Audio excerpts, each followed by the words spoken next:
ದೇಶದಲ್ಲಿ ಮತ್ತೆ petrol diesel ದರ ಏರಿಕೆಯಾಗಿದೆ. ಕಳೆದ 10 ದಿನದ ಅಂತರದಲ್ಲಿ ಇವತ್ತಾಗಿರುವಂತ ಏರಿಕೆ ಮೂರನೇ ಬಾರಿ.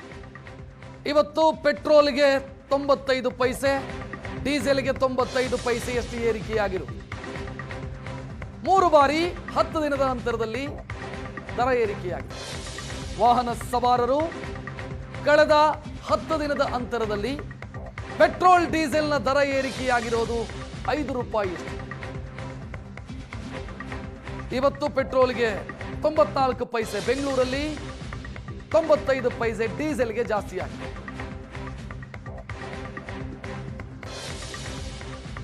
ಹತ್ತು ದಿನದ ಅಂತರದಲ್ಲಿ 3 ಬಾರಿ ದರ ಏರಿಕೆ. ಒಮ್ಮೆ 15ಕ್ಕೆ ಮೇ 15ನೇ ತಾರೀಕು, ನಂತರ 19 ಮತ್ತೆ ಇವತ್ತು. 107 ರೂಪಾಯಿ 16 ಪೈಸೆ ಇತ್ತು ಬೆಂಗಳೂರಲ್ಲಿ ಪೆಟ್ರೋಲ್ ನಿನ್ನೆ, ಇವತ್ತು 108 ರೂಪಾಯಿ 10 ಪೈಸೆ ಪರ್ ಲೀಟರ್. 95 ರೂಪಾಯಿ 3 ಪೈಸೆ ಇದ್ದಂಥ ಡೀಸೆಲ್ ಇವತ್ತು 95 ರೂಪಾಯಿ 98 ಪೈಸೆ ಆಗಿದೆ. 10 ದಿನದ ಅಂತರದಲ್ಲಿ ಏರಿಕೆಯಾಗಿರೋದು ಯಾವ ರೀತಿ ನೋಡ್ತಾ ಇದ್ದೀರಿ? ಮೇ 15ಕ್ಕೆ 3 ರೂಪಾಯಿ 25 ಪೈಸೆ, 19ಕ್ಕೆ 99 ಪೈಸೆ, 23 ಅಂದ್ರೆ ಇವತ್ತು 94 ಪೈಸೆ. ಡೀಸೆಲ್ 15ನೇ ತಾರೀಕು 3 ರೂಪಾಯಿ 11 ಪೈಸೆ ಜಾಸ್ತಿ ಆಯಿತು, 19ನೇ ತಾರೀಕು 94 ಪೈಸೆ ಜಾಸ್ತಿ ಆಯಿತು, ಇವತ್ತು 95 ಪೈಸೆ ಹೆಚ್ಚಾಗಿದೆ. ಆ ಮೂಲಕ 5 ರೂಪಾಯಿ ಎರಡು ಇಂಧನಕ್ಕೂ ಕೂಡ ಜಾಸ್ತಿ ಆದಂತಾಯಿತು. 10 ದಿನದಲ್ಲಿ 5 ರೂಪಾಯಿ ಏರಿಕೆಯಾಗಿದೆ. ಕೇಂದ್ರ ಸರ್ಕಾರ ಹೇಳುತ್ತೆ ತೈಲ ಕಂಪನಿಗಳು ದೊಡ್ಡ ಮಟ್ಟದ ನಷ್ಟವನ್ನು ಅನುಭವಿಸ್ತಾ ಇದ್ದಾವೆ. ಅಂತಾರಾಷ್ಟ್ರೀಯ ಮಾರುಕಟ್ಟೆಯಲ್ಲಿ ತೈಲ ದರ ಜಾಸ್ತಿ ಆಗಿದೆ, ಕ್ರೂಡ್ ಆಯಿಲ್ ದರ ಜಾಸ್ತಿ ಆಗಿದೆ. ಜೊತೆಗೆ ಯುದ್ಧದ ಕಾರಣಕ್ಕಾಗಿ ನಾವು ಬೇರೆ ಬೇರೆ ದೇಶಗಳಿಂದ ಖರೀದಿ ಮಾಡ್ತಾ ಇದ್ದೀವಿ. ಮಧ್ಯಪ್ರಾಚ್ಯವನ್ನು ಹೊರತುಪಡಿಸಿ ಬೇರೆ ದೇಶದಿಂದ ನಮಗೀಗ ಕ್ರೂಡ್ ಆಯಿಲ್ ಬರ್ತಾ ಇದೆ. ವೆನಿಜುವೆಲಾ ಮತ್ತು ರಷ್ಯಾ ಈಗ ಹೆಚ್ಚು ನಮಗೆ ಕ್ರೂಡ್ ಆಯಿಲ್ ಪೂರೈಸುವಂಥ ರಾಷ್ಟ್ರಗಳು. ಎರಡೂ ಕೂಡ ರೂಟ್ ಬೇರೆ. ಹೊರ್ಮೋಸ್ ಜಲಸಂಧಿಯನ್ನು ಬಿಟ್ಟು ಬೇರೆ ದಾರಿಯಿಂದ ನಮಗೆ ತೈಲ ನಾವು ತರಿಸ್ಕೊಳ್ತೀವಿ. ಓಷನ್ ಫ್ರೈಟ್ ಜಾಸ್ತಿ ಆಗಿದೆ, ಸಾಗರ ಸಾಗಾಣೆ ವೆಚ್ಚ ಜಾಸ್ತಿ ಆಗಿದೆ. ಅದರ ಜೊತೆಗೆ ಶಿಪ್ಗಳ ಇನ್ಶೂರೆನ್ಸು ಮತ್ತು ಗೂಡ್ಸ್ ಇನ್ಶೂರೆನ್ಸ್ ಜಾಸ್ತಿ ಆಗಿದೆ. ಇದೆಲ್ಲದರ ಹೊಡೆತ ತೈಲ ದರದ ಮೇಲೆ ಬೀಳ್ತಾ ಇರೋದು. ಜಾಗತಿಕ ತೈಲ ಪೂರೈಕೆಯಲ್ಲಿ ಸಮಸ್ಯೆ. $70 ಆಸುಪಾಸಲ್ಲಿದ್ದಂಥ ಕಚ್ಚಾ ತೈಲ ಇವತ್ತು 100, 110 ಈ ರೀತಿ ಏರುಪೇರಾಗ್ತಾ ಇದೆ. ಹೊರ್ಮೋಸ್ ಜಲಸಂಧಿ ನಮಗೆ ಮಿಡಲ್ ಈಸ್ಟಿಂದ ಬರ್ತಾ ಇರುವಂಥ ಕ್ರೂಡ್ ಆಯಿಲು, ಅದು ಕೂಡ ನಮಗೆ ಮೊದಲಿನ ರೀತಿಯಲ್ಲಿ ಬರ್ತಾ ಇಲ್ಲ. ಅಲ್ಲಿ ರೂಟ್ ಡಿಸ್ಟರ್ಬ್ ಆಗಿದೆ. ಜೊತೆಗೆ ಜಾಗತಿಕ ಮಟ್ಟದಲ್ಲಿ ಭಾರತದ ರೂಪಾಯಿ ಮೌಲ್ಯ ಕುಸಿದಿದೆ, ಡಾಲರ್ ದರ ಜಾಸ್ತಿ ಆಗ್ತಾ ಇದೆ. ವಿನಿಮಯ ಕರೆನ್ಸಿ ಅದು ಡಾಲರ್ ಆಗಿರೋದ್ರಿಂದ ನಾವು ಡಾಲರಲ್ಲಿ ಖರೀದಿ ಮಾಡ್ತೀವಿ. ಡಾಲರ್ ದರ ಜಾಸ್ತಿ ಆಗಿರೋದ್ರಿಂದ ಭಾರತಕ್ಕೆ ಹೊರೆಯಾಗ್ತಾ ಇದೆ. ತೈಲ ಕಂಪನಿಗಳು ನಷ್ಟ ಅನುಭವಿಸ್ತಾ ಇರೋದು. ಸರ್ಕಾರದ ಮಾಹಿತಿ ಪ್ರಕಾರ ಪೆಟ್ರೋಲಲ್ಲಿ ಲೀಟರ್ಗೆ 11 ರೂಪಾಯಿ ನಷ್ಟ ಆಗ್ತಿದೆ ತೈಲ ಕಂಪನಿಗಳಿಗೆ. ಡೀಸೆಲ್ 30 ಆಸುಪಾಸಲ್ಲಿ ನಷ್ಟ ಆಗ್ತಾ ಇದೆ.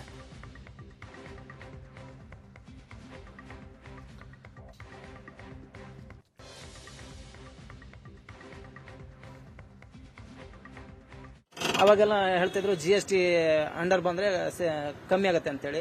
ಏನೂ ಹಾಕಿಲ್ಲ, ಏನೂ ಮಾಡಿಲ್ಲ.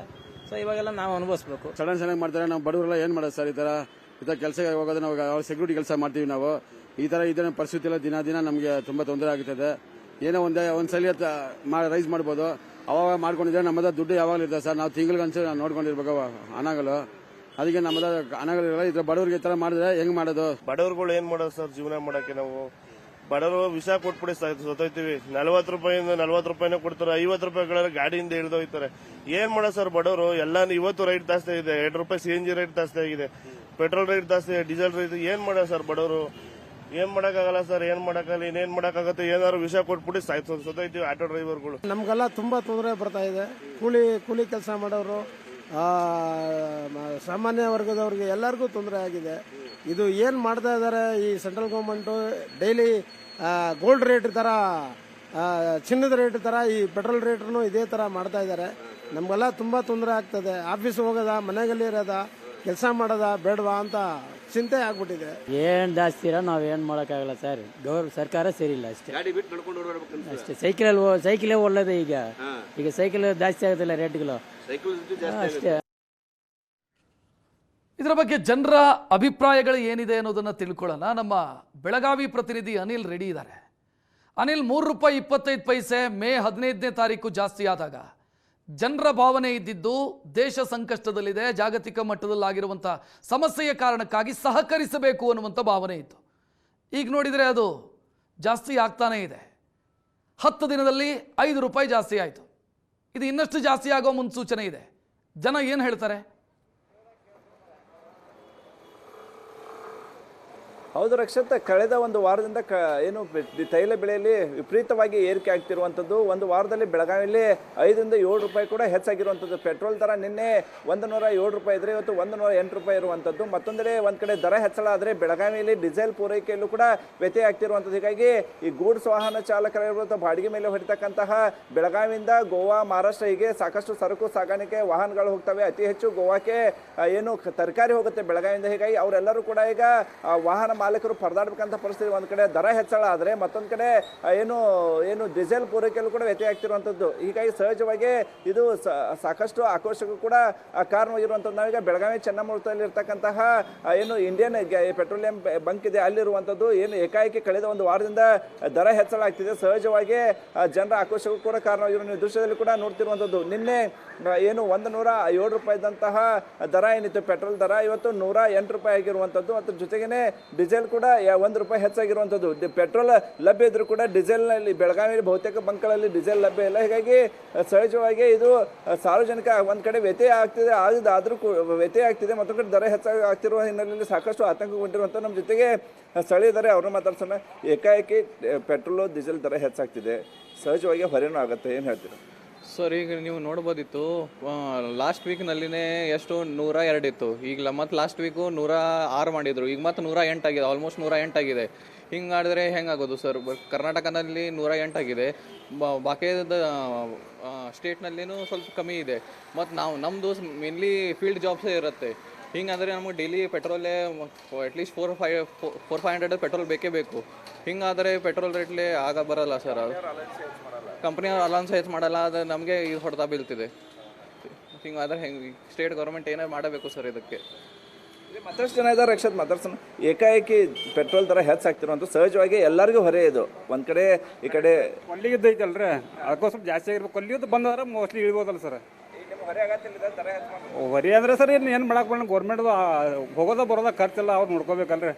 ಏನಾದ್ರೂ ಏನು ಪ್ರಾಬ್ಲಮ್ ಇಲ್ಲ, ನಡೀತೀವಿ ಸರ್. ರಕ್ಷತೆ, ಕೆಲವೊಂದು ಜನ ಕೇಂದ್ರ ಸರ್ಕಾರ ನಿರ್ಧಾರವನ್ನು ಸ್ವಾಗತಿಸಿ, ಮತ್ತೊಂದು ಕೆಲವು ಜನ ಏನಿದೆ ಈ ರೀತಿ ದರ ಹೆಚ್ಚಳ ಮಾಡಿದರೆ ನಮ್ಮ ಕಂಪ್ನಿಯಿಂದ ಅಲೋಯನ್ಸ್ ಹೆಚ್ಚು ಮಾಡಲ್ಲ, ಹೀಗಾಗಿ ನಮ್ಮ ಸಂಬಳದಲ್ಲೇ ಏನು ಹಾಕಿ ಏನು ಪೆಟ್ರೋಲ್ ಡೀಸೆಲ್ನ ಹಾಕಿ ಫೀಲ್ಡ್ ವರ್ಕ್ ಮಾಡ್ಬೇಕಂತ ಪರಿಸ್ಥಿತಿ ನಿರ್ಮಾಣ ಆಗಿತ್ತು. ಕೇಂದ್ರ ಸರ್ಕಾರ ಈ ಬಗ್ಗೆ ಕ್ರಮಗಳನ್ನ ಕೈಗೊಳ್ಳಬೇಕು. ದರವನ್ನು ಏಕಾಏಕಿ ಈ ಥರ ಹೆಚ್ಚು ಮಾಡಿದರೆ ಮಧ್ಯಮ ವರ್ಗದ, ಅದರಲ್ಲೂ ಸರ್ಕಾರಿ ನೌಕರಿ ಅಥವಾ ಖಾಸಗಿ ನೌಕರಿ ಮಾಡ್ತಕ್ಕಂತಹ ಏನು ನೌಕರಿ ಇದ್ದಾರೆ ಅವರಿಗೆ ಸಾಕಷ್ಟು ಹೊರೆ ಆಗುತ್ತೆ ಅನ್ನುವಂಥ ಅಭಿಪ್ರಾಯವನ್ನು ಬೆಳಗಾವಿ ಜನರು ವ್ಯಕ್ತಪಡಿಸಿರುವಂಥದ್ದು. ರಕ್ಷತ್, ಧನ್ಯವಾದ ಅನಿಲ್ ಮಾಹಿತಿಗೆ.